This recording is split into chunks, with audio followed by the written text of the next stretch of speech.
What if I told you you've been reading God's love wrong your whole life? The truth is, it's way bigger and better than you ever imagined. When the Bible talks about God's love, it uses two Hebrew words, hesed and emet. The problem is, there's no exact English translation, and if we don't get these words, we don't really get God's love. So let's break them down and stick around because they unlock one of the strangest stories in the entire Bible, which also happens to be the very beginning of the gospel. Let's start with hesed. Often translated in many different ways, hesed is a covenant word. Back then, a covenant was more than a promise. It was a binding legal agreement with blessings if you kept it and curses if you broke it.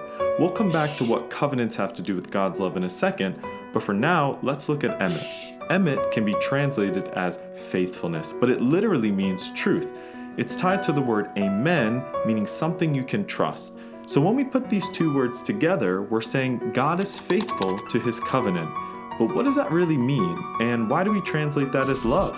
When you read the Bible, you see that it has a lot to do with Yahweh making covenants. One of the most important is with Abram.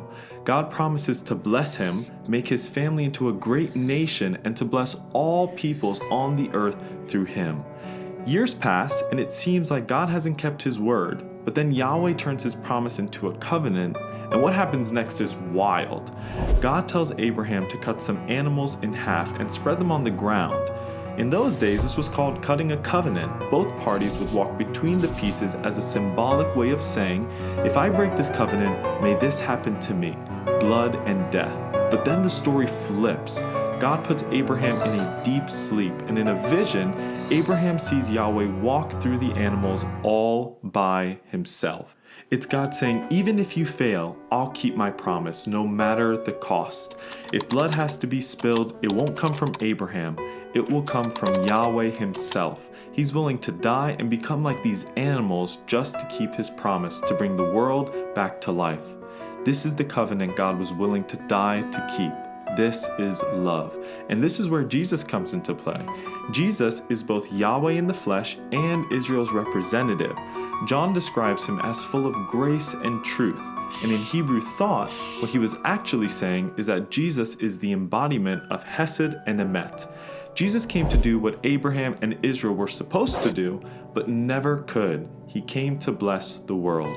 Because thousands of years earlier, Yahweh made a promise, and when Israel failed, Yahweh was faithful.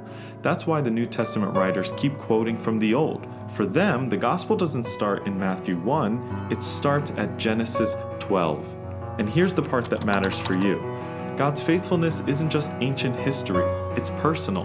Like Israel, we fail and are unfaithful. But Paul reminds us, if we are unfaithful, he remains faithful, for he cannot deny who he is. God's faithfulness isn't about how strong you are, it's about who he is. He doesn't promise an easy life, but he does promise to be with us and to love us no matter what. So let me ask you the question, where is God calling you to stay faithful right now?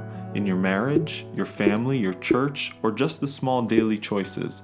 God has never broken his covenant, and he's not about to start with you. If this reminder encouraged you, hit that like button. It helps more people hear about God's faithfulness, and stick around because we're just getting started.